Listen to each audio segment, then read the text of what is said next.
आप सभी को मेरा प्रणाम, आपका स्वागत है। आज हम प्रारंभ करेंगे तीसरे पदार्थ संशय से।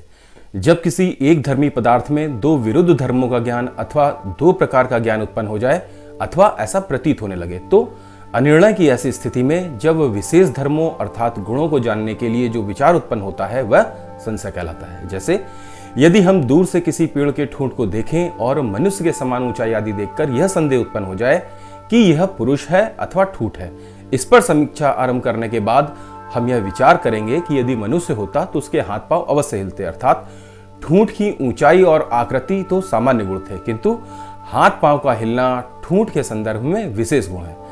संशय उत्पन्न होने की 5 अवस्थाएं बताई गई हैं। पहली है समान धर्मोत्पत्ति, अर्थात किसी एक वस्तु में ऐसे गुणों का दिखना जो समान रूप से दो अलग अलग वस्तुओं में विद्यमान रहते हैं।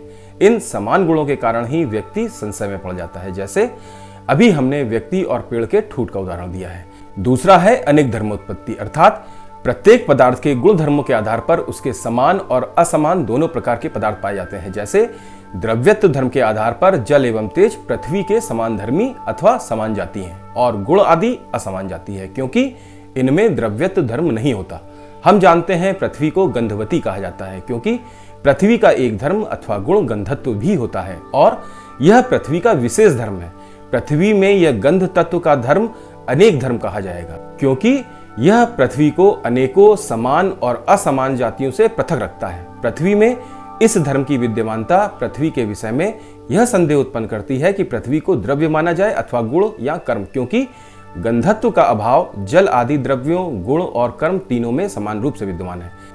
इस प्रकार अनेक धर्म अर्थात किसी धर्म का असाधारण धर्म उसकी किसी स्थिति के विषय में संशय का जनक हो जाता है। यह उसी दशा में होता है जब उस धर्मी के विषय में विशेष जानकारी की अपेक्षा हो।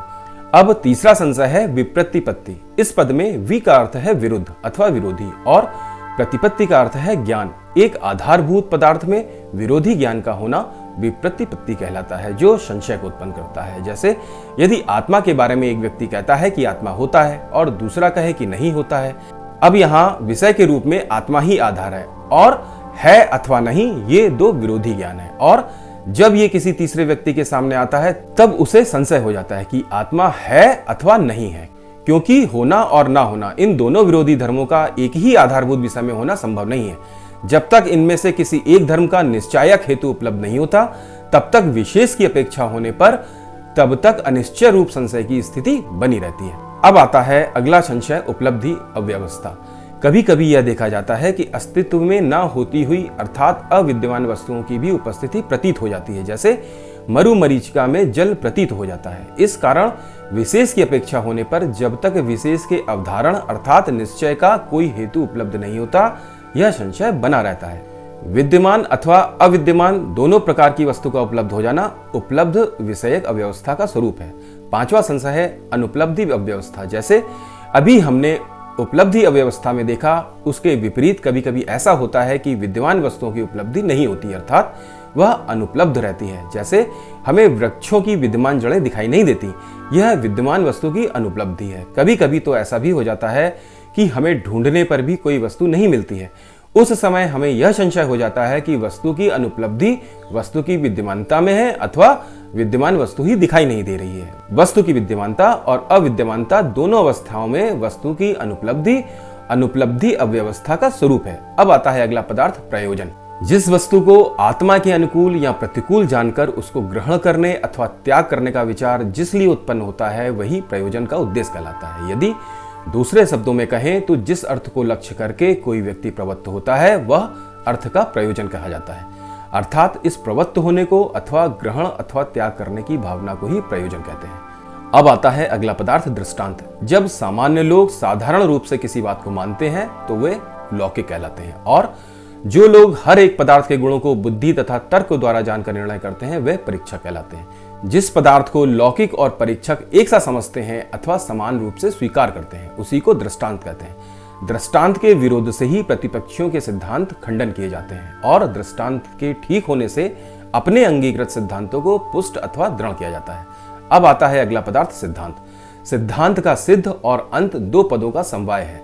पहले का भाव है यह इस प्रकार का है, इस रूप में जाना गया अथवा स्वीकृत किया गया पदार्थ। दूसरे का तात्पर्य है पूर्णतया, वैसे होने का निश्चय, अर्थात पदार्थ विषय ज्ञान की पूर्णता। यह ऐसा हो सकता है, अन्य प्रकार का नहीं।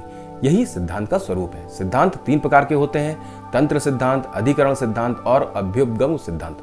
तंत्र सिद्धांत दो प्रकार के होते हैं। पहला है सर्वतंत्र सिद्धांत।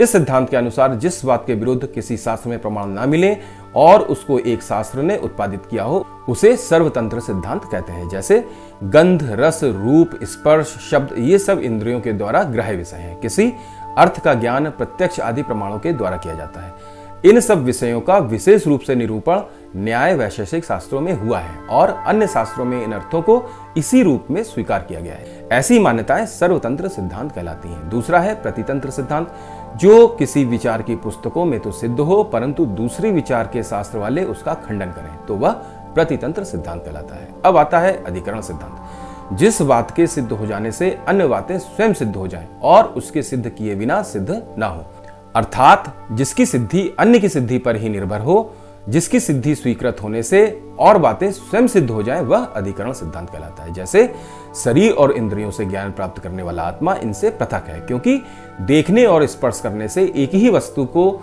जानने से यह प्रतीत होता है। यदि आत्मा शरीर तथा इंद्रियों से पृथक ना होता तो इंद्रियों को अपने नियत विषय का ज्ञान तो होता, परंतु जिसके अर्थ को दूसरी इंद्रियों ने ग्रहण किया है उसका ज्ञान न होता। जैसे यदि कोई व्यक्ति किसी वस्तु को आंख से देखता है और हाथ से पकड़कर कहता है कि जिसको देखा था उसी को मैंने उठाया है, तब यदि आत्मा अस्तित्व रूप में शरीर और इंद्रियों से पृथक न होता, शरीर तथा इंद्रियां ही सब कुछ होती, तो ऐसा ज्ञान संभव नहीं होता, क्योंकि दिखाई तो आंख से दिया था और उठाया गया हाथ से, और व्यक्ति ने क्या कहा कि मैंने जिसको देखा था उसी को उठाया है। तो यहां यह सिद्ध होता है, स्पष्ट होता है कि हर एक इंद्रिय द्वारा जानने वाला कोई और अन्य है। इसी को अधिकरण सिद्धांत कहते हैं। अब आता है अभ्युपगम सिद्धांत। साधारण रूप से किसी वस्तु का ज्ञान होने के पश्चात उसके धर्मों की परीक्षा का आरंभ कर दिया जाए तो वह अभ्युपगम सिद्धांत कहलाता है। जैसे शब्द द्रव्य है ऐसा मानकर यह परीक्षा करना कि शब्द रूप द्रव्य नित्य है अथवा अनित्य है, अर्थात शब्द की सत्ता को स्वीकार करके उसके नित्यत्व और अनित्यत्व का विचार करना अभ्युपगम सिद्धांत कहलाता है। अब आप लोगों से अनुरोध है, कृपया वीडियो को लाइक और शेयर अवश्य कर लीजिए और चैनल को भी सब्सक्राइब कर लीजिए। आज के लिए बस इतना ही। जय हिंद, वंदे मातरम।